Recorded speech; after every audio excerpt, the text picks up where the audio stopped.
বৰপেটাৰ যুৱ সাংবাদিক ৰাজু কুমাৰ দাসৰ মৃত্যুত মিডিয়া এছ'চিয়েশ্যন অসমৰ শোক প্ৰকাশ অমৃত নিউজৰ বৰপেটাৰ পৰা সেৱা আগবঢ়াই অহা সাংবাদিক আৰু সম্প্ৰীতি ডিজিটেল সংবাদ মাধ্যম বৰপেটাৰ সাংবাদিক হিচাপে সেৱা আগবঢ়াই থকা ৰাজু কুমাৰ দাসৰ মৃত্যুত সত্ৰনগৰী বৰপেটাত শোকৰ ছাঁ পৰিছে ৭ এপ্ৰিলত বৰপেটাত মন্ত্ৰী ৰঞ্জিত কুমাৰ দাস মন্ত্ৰী জয়ন্ত মল্ল বৰুৱা আৰু সাংসদ ফণীভূষণ চৌধুৰীৰ এখন সংবাদমেলত অংশ লৈ থকাৰ অৱস্থাতে সাংবাদিকগৰাকীয়ে চকী ভাঙি পৰি গৈছিল ইয়াৰ পিছতে তেওঁ nerve and spinal cord compression হোৱাৰ ফলতে ইনফেকশ্যন হৈ পক্ষাঘাতত আক্ৰান্ত হৈ পৰে প্ৰায় এমাহ ধৰি গুৱাহাটীত চিকিৎসাৰ পিছত শনিবাৰে সাংবাদিকগৰাকীক বৰপেটা মেডিকেল কলেজ হস্পিটেললৈ ভৰ্তি কৰোৱা হয় যদিও আজি চিকিৎসাধীন অৱস্থাতে মৃত্যু ঘটিছে সাংবাদিকগৰাকীৰ প্ৰায় ৪২ বছৰ বয়সত মৃত্যুমুখত পৰা সাংবাদিকগৰাকীয়ে মৃত্যুৰ সময়ত মাতৃ পত্নী এটি ৩ বছৰীয়া কন্যা সন্তান ভাতৃ আৰু ভগ্নীৰ লগতে বহু আত্মীয়ক এৰি থৈ যায় NTVত বৰপেটাৰ ভিডিঅ' জাৰ্নেলিষ্ট হিচাপে সাংবাদিকতা আৰম্ভ কৰা ৰাজু কুমাৰ দাসে পৰৱৰ্তী সময়ত ৰাজ্যৰ কেইবাটাও ডিজিটেল মাধ্যমৰ সৈতে জড়িত আছিল আনকি দেশৰ একাংশ ৰাষ্ট্ৰীয় সংবাদ মাধ্যমৰ সৈতেও তেওঁৰ পৰিচিতি আছিল আৰু বৰপেটাৰ বহু গুৰুত্বপূৰ্ণ সংবাদ তেওঁ প্ৰচাৰ কৰিছিল বুধবাৰে বৰপেটা মেডিকেল কলেজ হস্পিটেলত শেষ নিশ্বাস ত্যাগ কৰা সাংবাদিক ৰাজু কুমাৰ দাসৰ নচৰতে হস্পিটেলৰ পৰা প্ৰথমে বৰপেটা প্ৰেছ ক্লাবলৈ অনা হয় প্ৰেছ ক্লাবত অনুষ্ঠিত ৰাজহুৱা শ্ৰদ্ধাঞ্জলি অনুষ্ঠানত জিলাখনৰ বিভিন্ন প্ৰেছ ক্লাব বৰপেটা জিলা ছাত্ৰ সন্থা সাহিত্য সভা অগপ বিজেপিকে আদিকে সামৰি শতাধিক দল সংগঠনে সাংবাদিকগৰাকীৰ প্ৰতি শেষ শ্ৰদ্ধা জ্ঞাপন কৰে ইয়াৰ পিছতে ঘৰলৈ লৈ যোৱা হয় সাংবাদিকগৰাকীৰ নচৰতে নিজ বাসগৃহলৈ লৈ যোৱা হয় ৰাজু দাসৰ মৃত্যুত press club Assam media association Assam আৰু অমৃত নিউজৰ পৰিয়ালবৰ্গই গভীৰ শোক প্ৰকাশ কৰি শোকসন্তপ্ত পৰিয়াললৈ গভীৰ সমবেদনা জ্ঞাপন কৰিছে বৰপেটা প্ৰেছ ক্লাবৰ এগৰাকী সক্ৰিয় সদস্য আৰু তেখেতে প্ৰথমতে NTVত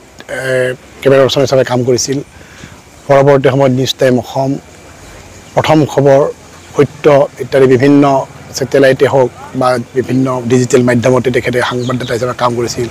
ৰাজু কুমাৰ দাস আচলতে এগৰাকী নিষ্ঠাৱান সাংবাদিক কেমেৰা পাৰ্চন অতি নিষ্ঠা সহকাৰে তেওঁ দায়িত্ব সহকাৰে তেওঁৰ যিটো ডেডিকেশ্যন তেওঁৰ যিটো কৰ্মখিনি তেওঁ যিটো কাম কৰে সেই কৰ্মৰ প্ৰতি ডেডিকেশ্যন সেইটো খুব কম দেখা যায় আৰু ৰাজুই অতি নিষ্ঠাৰে তেখেতৰ দায়িত্ব পালন কৰি তেখেতৰ সংবাদ সেৱা আগবঢ়াই গৈছিল আজি তেখেতৰ পৰলোক প্ৰাপ্তি আমাৰ সকলোকে মৰ্মাহত কৰিছে যোৱা ৭ এপ্ৰিলত বৰপেটা ৰাইনো ক্লাবত এখন সংবাদ মেল হৈছিল য'ত মন্ত্ৰী ৰঞ্জিত কুমাৰ দাস মন্ত্ৰী জয়ন্ত মল্ল বৰুৱা বৰপেটাৰ সাংসদ ফণীভূষণ চৌধুৰী ডাঙৰ উপস্থিত আছিল আৰু এই সংবাদ মেলত চলি থকা সময়তে তেওঁ বহি থকা প্লাষ্টিকৰ চকীখন ভাঙি পৰিছিল তেওঁ কিছু দুখ পাইছিল তেখেতে দুখ পাইছিল কিন্তু সেইটো তেখেত ইমান ডেকা ল'ৰা তেতিয়া তেখেতৰ বিশেষ অনুভৱ কৰা নাছিল কিন্তু সেই বিষটো তেখেতৰ কিছুদিন ৰৈ গৈছিল পৰৱৰ্তী সময়ত যোৱা ১৭ মে'ত তেখেতৰ খুব বেছি বিষ হোৱাত তেখেতে প্ৰেছ ক্লাবৰ পৰা ঘৰলৈ গ'ল আৰু বজাৰৰ পৰা এটা তেখেতে মেডিচিন কিনিছিল বিষৰ সেইটো খালে কিন্তু বিষ নকমিল তাৰপিছত পৰিয়ালৰ লোকে ততাতয়াকৈ বৰপেটা মেডিকেল হস্পিটেললৈকে লৈ গ'ল তাত তেখেতৰ হাত ভৰি পেৰালাইচিছ টাইপ শীতল হৈ পৰিল আৰু এটা সময়ত প্ৰায় অকামিলা হৈ পৰিল তেওঁ ICUত ভৰ্তি কৰা হ'ল কিছুদিন তাত চিকিৎসা কৰা হ'ল পৰৱৰ্তী সময়ত চিকিৎসকে সন্দেহ কৰিলে যে তেখেতৰ স্পাইনেল কৰ্ডত হয়তো কিবা এটা ইনফেকশ্যন হৈছে তেনে অৱস্থাত পুনৰ গুৱাহাটীলৈকে লৈ যোৱা হ'ল গুৱাহাটীৰ যিখন নিউৰ' স্পেচিয়েল হস্পিটেল আছে তাত তেখেতক চিকিৎসাধীন কৰা হ'ল কিন্তু তেখেতৰ যিখিনি তেখেতৰ ভৰি পেৰালাইচিছ ক্ৰমান্বয়ে বাঢ়ি থাকিল পৰৱৰ্তী সময়ত তেখেতক পঠাই দিয়া হ'ল যে কোৱা হ'ল যে যিটো ফিজিঅ'থেৰাপিৰ জৰিয়তে তেখেতে ভাল হ'ব কৰি ঘৰলৈ লৈ যাব লাগে কিন্তু বৰপেটা চিকিৎসা মহাবিদ্যালয়ত আনি তেখেতক আৰু ভৰ্তি কৰা হ'ল যোৱা শনিবাৰে দেওবাৰে তেখেতৰ জ্বৰ আৰম্ভ হ'ল পিছত পৰীক্ষা নিৰীক্ষাৰ অন্তত দেখা গ'ল তেখেতৰ মানে লাঙত ইনফেকশ্যন আৰম্ভ হৈছে আৰু আজি প্ৰায় ৰাতিপুৱা 10ৰ ভিতৰত তেখেতৰ পৰলোক প্ৰাপ্তি হয় বৰপেটা চিকিৎসা মহাবিদ্যালয় হস্পিটেলত আৰু তেখেত অতি নিষ্ঠা সহকাৰে দায়িত্ব সহকাৰে তেখেতৰ দায়িত্ব পালন কৰিছিল সংবাদ মাধ্যমত তেখেতে সেৱা আগবঢ়াই গৈছিল পৰিয়ালত তেখেতৰ মাতৃ আছে এগৰাকী কণমানি প্ৰায় 2 বছৰীয়া এগৰাকী কন্যা সন্তান আছে পত্নী আছে আৰু পৰিয়ালত তেখেতে একমাত্ৰ উপাৰ্জনক্ষম তেওঁৰ পৰিয়ালটোত ইতিমধ্যে তেখেতৰ ভাতৃসকলে যথেষ্ট তেখেতৰ কাৰণে চেষ্টা কৰিছিল চিকিৎসাৰ কাৰণে যথেষ্ট ব্যয়বহুল চিকিৎসা আছিল সেই ব্যয়বহুল চিকিৎসা তেখেতৰ ভাতৃসকলে কৰিছে কিন্তু ঈশ্বৰৰ ওপৰত কাৰো হাত নাই ঈশ্বৰৰ হয়তো ইচ্ছা আছিল